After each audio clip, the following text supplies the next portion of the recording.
This is the original parts test pen. It measures the contamination of the fluid. If it shows green, it's good. Between 1 and 2%, it's okay. From 2% to 3% or more, it's already quite contaminated.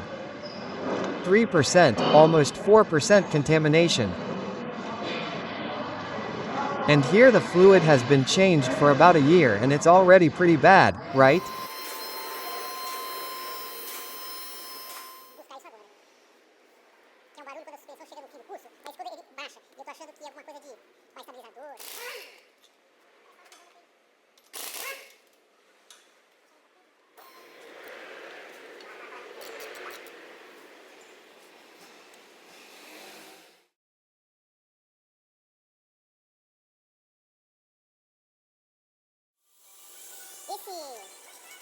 Esse dispositivo funciona bem? Funciona. É uma bomba de massa? Sim.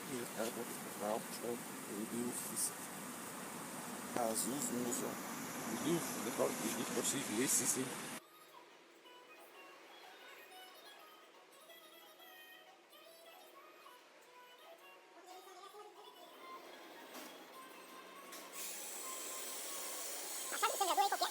11.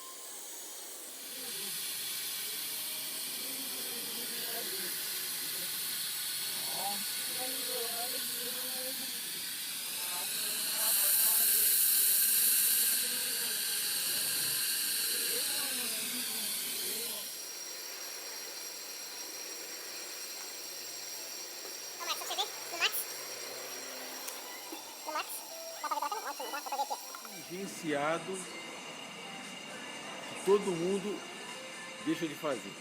Porque, em geral, o pessoal é muito ligado com a história de troca de óleo de motor. Tanto que, só tem cara, motor no carro. eu conheço gente que troca óleo